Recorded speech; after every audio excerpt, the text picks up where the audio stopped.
बिस्मिल्लाहिर्रहमानिर्रहीम। अस्सलाम वालेकुम। नज़रिया पाकिस्तान टीवी से मैं हूं आपका होस्ट नासिर ख़ान। आज की गुफ्तगू के लिए हमारा मौजू है इस्लामी तहज़ीब और नई नस्ल। आज हमारे साथ शरीक गुफ्तगू हैं जनाब सरदार आफ्ताब अहमद विरक, एडवोकेट, चेयरमैन नज़रिया पाकिस्तान मूवमेंट। आफ्ताब साहब, इस्लामी तहज़ीब के साथ हमारी नई नस्ल के टकराव के नताइज पर रोशनी डालें। बिस्मिल्लाहिर्रहमानिर्रहीम। अल्लाहुम्मा सल्लि अला मुहम्मद व आले मुहम्मद। इस्लामी तहज़ीब उस अंदाज़े हयात का नाम है, उन कवानीन और असूल व ज़वाबित पर अमल करने का नाम है जो अल्लाह ने और अल्लाह के रसूल हज़रत मोहम्मद सल्लल्लाहु अलैहि वसल्लम ने हमारे सामने रखे। अंबिया की वो किताबें जो आसमान से उतरी हैं, वो सहीफ़े जो आसमान से उतरे हैं, जिन अंबिया पर उतरे हैं, सारे के सारे जिस सफ़र में बढ़े हैं आगे, वो इस्लामी शरीयत का सफ़र है। ये वो नज़रिया हयात है जिसे अल्लाह ने अपनी मखलूक के लिए और ईमान वालों के लिए पसंद किया है, और ये वो रास्ता है जिस पर चलने वाला हर शख्स मुसलमान कहलाता है, मोमिन कहलाता है। और मोमिन वो होता है जिसका जिक्र अल्लाह फरिश्तों में बैठकर करता है। फज़कुरूनी अज़कुरकुम वशकुरूली वला तकफुरून। तुम मेरा जिक्र करो, मैं तुम्हारे चर्चे कर दूंगा, और मेरे शुक्र अदा करो, मेरी नाशुक्री ना करना। इस तमहीद का मकसद यह है कि हमारी नई नस्ल ने, मेरे बच्चों ने, आपके बच्चों ने, हमारे अजीज़ो कारब के बच्चों ने, हमारे हमअसरों के बच्चों ने, हमारे हमवतनों के बच्चों ने, हमारी नई नस्ल ने क्या उस इस्लामी तहज़ीब के साथ चलकर दिखाया है, उससे बगावत की है, उससे टकराव किया है? और अगर चलकर दिखाया है तो क्रेडिट किसको जाता है? अगर बगावत की है, मुंह मोड़ा है नई इस्लामी तहज़ीब से, तो उसका ज़िम्मेदार कौन है? ये बातें हैं आपके सामने गौर करने वाली।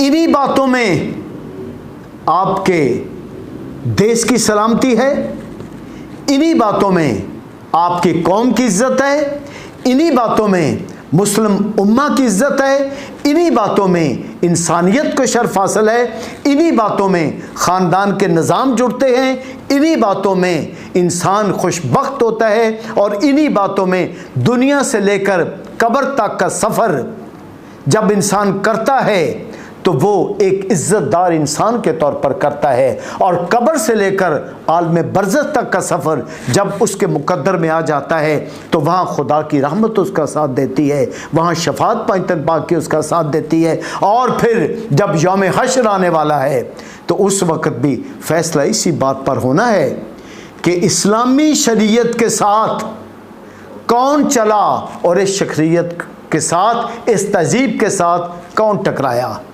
यह है मेरे खुदा का हुक्म। याद रखना, कुरान पाक में नहीं, क़यामत का ज़िक्र, यौम हश्र का ज़िक्र तमाम आसमानी किताबों में मौजूद है, तमाम इस्लामी किताबों में नेकी के रास्ते मौजूद हैं, और बुराई से बचने के अहकामात मौजूद हैं।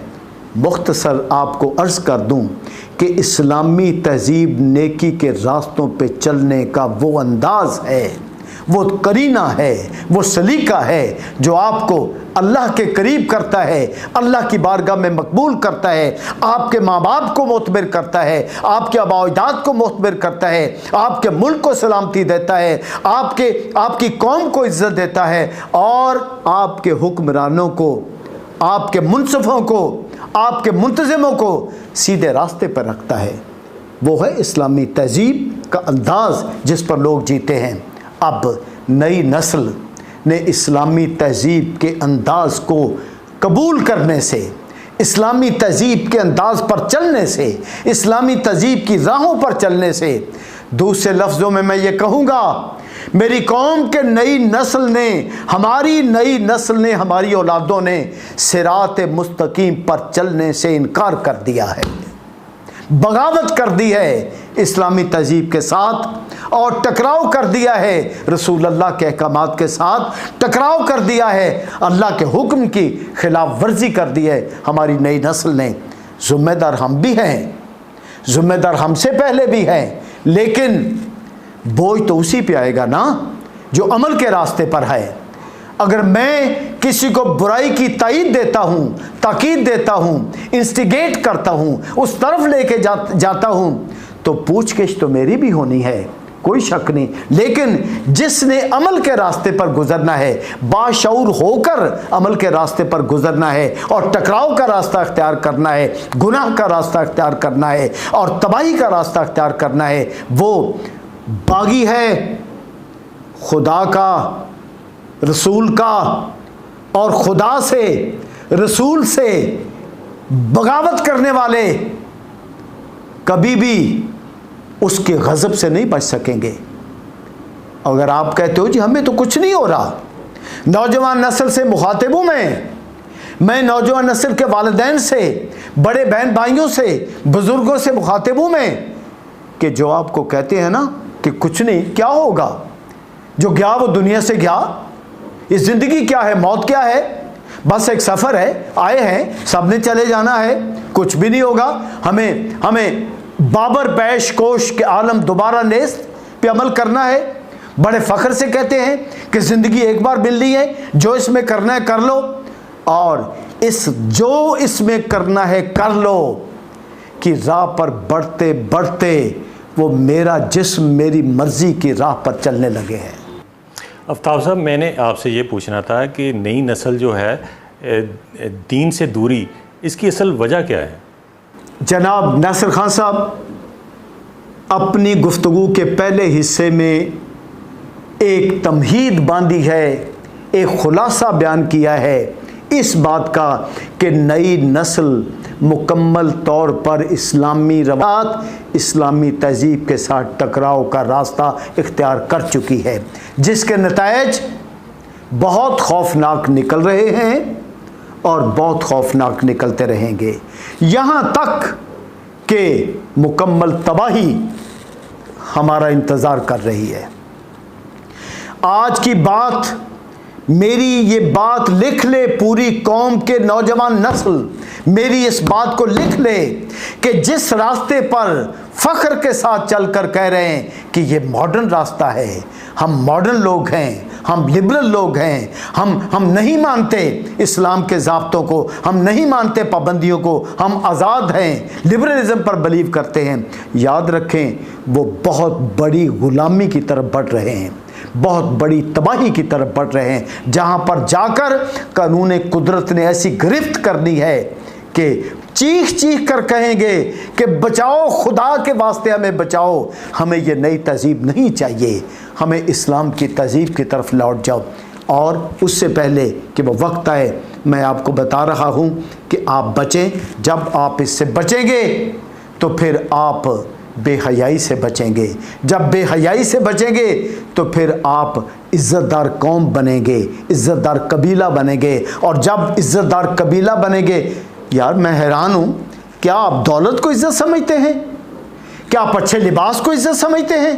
क्या आप बड़ी गाड़ी को इज़्ज़त समझते हैं?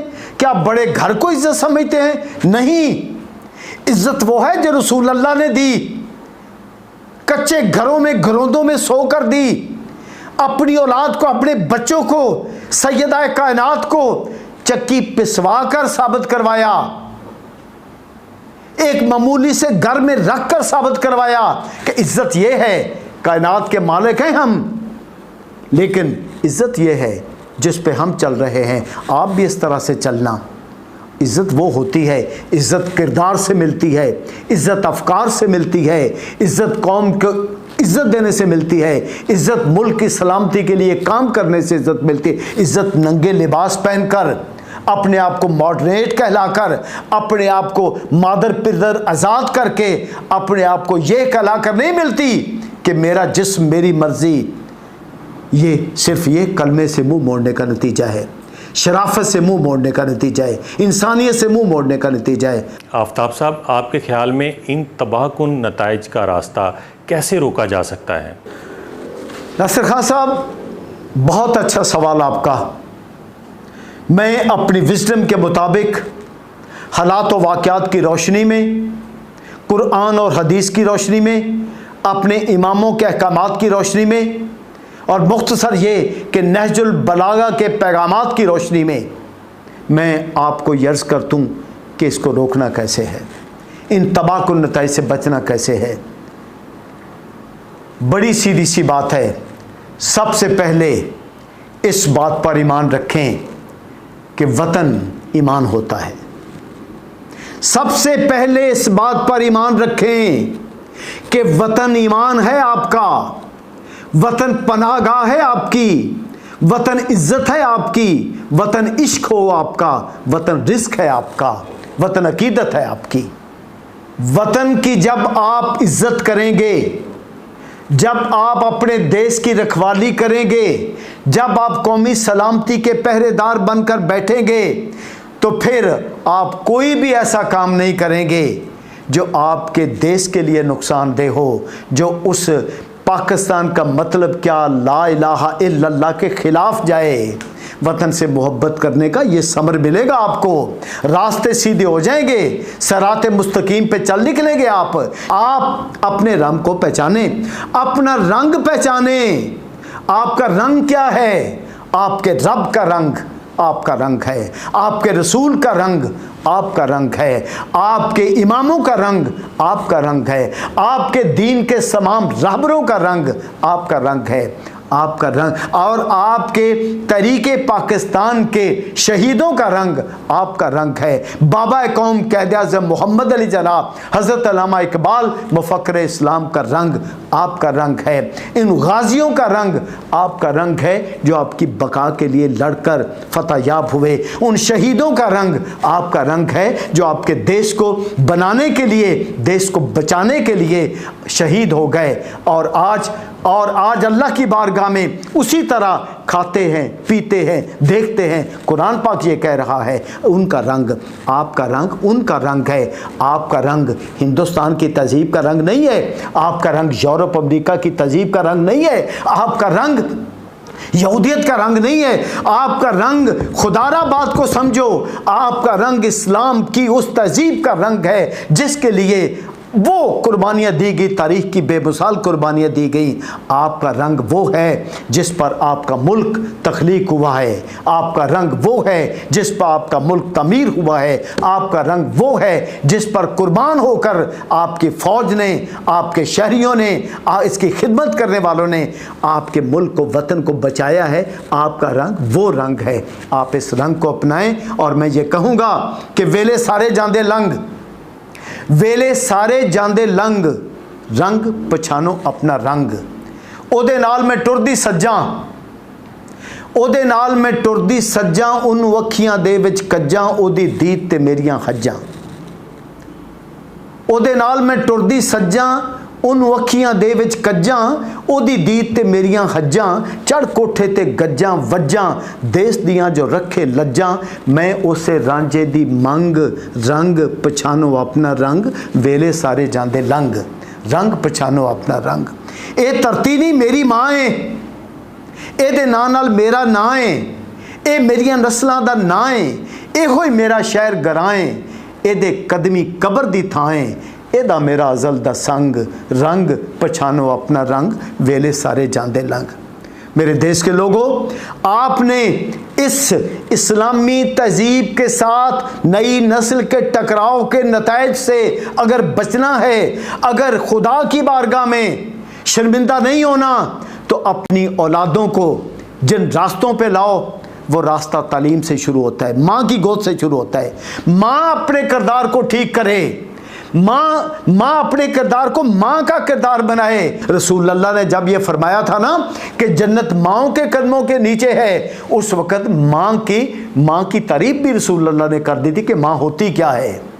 माँ का एक किरदार भी होना चाहिए, माँ की एक गुफ्तार भी होनी चाहिए, माँ की एक तहजीब और तालीम भी होनी चाहिए। जिस माँ ने उस गोद में पाल लिया, उस तहजीब में पाल लिया, उस माँ के कदमों के नीचे जन्नत है। और जिस माँ ने राग रंग में पाला अपने बच्चों को, जिस माँ ने मॉडर्निज्म में पाला अपने बच्चों को, जिस माँ ने गुनाह की रवाज में आकर पाला अपने बच्चों को, वो माँ खुद जन्नत की हकदार नहीं है, उसके कदमों के नीचे जन्नत कैसे हो सकती है। लिहाजा मैं सोचें, हम बाप सोचें, मैं सोचे हमारी औलाद की, और एक एक फर्ज सोचे कि अगर इन तबाहकुन नताइज से बचना है तो मैंने गुजारिश की सी कि सबसे पहले वतन को अपना ईमान समझें। दूसरी बात यह है कि कौम को इज्जत दें, कौम को इज्जत दें, अपनी कौम से नफरत ना करें, कौम को इज्जत देकर ऊपर बुलाएं। तीसरी बात यह कि यकजहती कायम करें, आप आपस में इत्तेहाद कायम करें, ईमान, इत्तेहाद और तंजीम के अलम को बुलंद करके चलें, आप इज्जत पा जाएंगे। और ये जो आपके ये जो आए दिन वाक़यात हो रहे हैं ना, कहीं रेप के वाक़यात हो रहे, कहीं अगवा के वाक़यात हो गए, किसी लड़की को तेज़ाब डालकर मार दिया गया, किसी लड़की को फायर करके मार दिया गया, किसी जगह पे किसी लड़के ने खुदकश कर ली, किसी जगह पर किसी लड़के को कत्ल कर दिया गया। ये क्यों हो रहा है? अदालतें भरी पड़ी हैं। मैं प्रोफेशन के लिहाज से एडवोकेट हूँ, मैं देखता हूँ क्या कुछ होता है यहाँ पर, क्या वाक़यात नीचे से लेकर ऊपर तक। किस वजह से तलाकों की बात आती है, किस वजह से आपके झगड़े बढ़ते हैं, किस वजह से माँ बाप की इज्जत खाक में मिलती है। आप उसको रोकें, उसको आगाज़ में रोकें। अपनी तालीम, माँ अपनी गोद से बेहतर तालीम दे, हया की तालीम दे, बाप पूरी निगहदाश्त करे। जब टीचर्स के पास आए तो मैं ऐलान करता हूँ, इस बात का वाज़े ऐलान करता हूँ कि जिस उस्ताद ने अपने ज़ेरे तालीम बच्चों को बेराह रवी की तरफ जाने दिया, जैसे लंदन यूनिवर्सिटी की तरफ बच्चे जा रहे हैं, जिस उस्ताद ने जाने दिया वो उस्ताद खुदा रसूल के मुजरिम हैं। गौर से सुन ले इस बात को। वो लोग पाकिस्तान के मुजरिम हैं, वो लोग कौम के मुजरिम हैं। स्कूल की तीसरी जमात से लेकर दूसरी जमात तक बच्चा बहुत छोटा होता है। जब से बच्चों को कहानियाँ पढ़ानी शुरू कर दें, तब से अल्लामा इकबाल को पढ़ाएं, तब से क़ायद आज़म को पढ़ाएं, तब से मशाहिर को पढ़ाएं, तब से मुसलमानों की सुनहरी तारीख को पढ़ाना शुरू कर दें। आईने पाकिस्तान मादर पिदर आज़ादी नहीं देता। आईने पाकिस्तान आपको नंगा लिबास पहनकर, नेकड जिस्म के साथ जिस्म के मुख्तलिफ हिस्सों की नुमाइश करने की आईने पाकिस्तान इजाज़त नहीं देता। कानून आपको इजाज़त नहीं देता। ये कानून में जुर्म है बेहयाई को फैलाना, गुनाह की तरगीब देना, कत्ल गारत का सबब बनना और अपनी तहजीब की अकदार को पामाल करना। कानून में भी जुर्म है, आइन में भी जुर्म है और तबाही के रास्ते की तरफ जाता है। पाकिस्तान की पार्लियामेंट को कहता हूँ कि शरीयत के मुकम्मल नफाज के लिए अपनी नौजवान नस्ल के लिबासों से लेकर, उनके सिलेबस से लेकर लिबास तक, लिबास से लेकर उनकी मूवमेंट तक मुकम्मल तौर पर कानून पास करें, जिसमें उनको रिजर्वेशन दें, जिसमें उनको कदगन लगाएं, जिस पे उन पर पाबंदियां लगाएं। और जब आप देख रहे हैं कि आप आज़ादी की बिना पर तबाह हो रहे हैं, तो फिर आप कानून किस लिए है, आइन किस लिए है? अगर खुदा और रसूल के हुक्म का नफाज नहीं कराना तो किस बात की रियासत मदीना हुई, किस बात की इस्लामी रियासत हुई? बहुत बहुत शुक्रिया सरदार आफ्ताब अहमद विर्क साहब, आपने कीमती वक्त हमें दिया। नाजरीन, जैसा कि आफ्ताब साहब ने बताया कि दीन की दूरी से माशरे में बिगाड़ पैदा होता है। इस बिगाड़ को ख़त्म करने के लिए हमें दीन के रास्ते पर चलना होगा। चैनल को सब्सक्राइब करें और दोस्तों के साथ शेयर करें।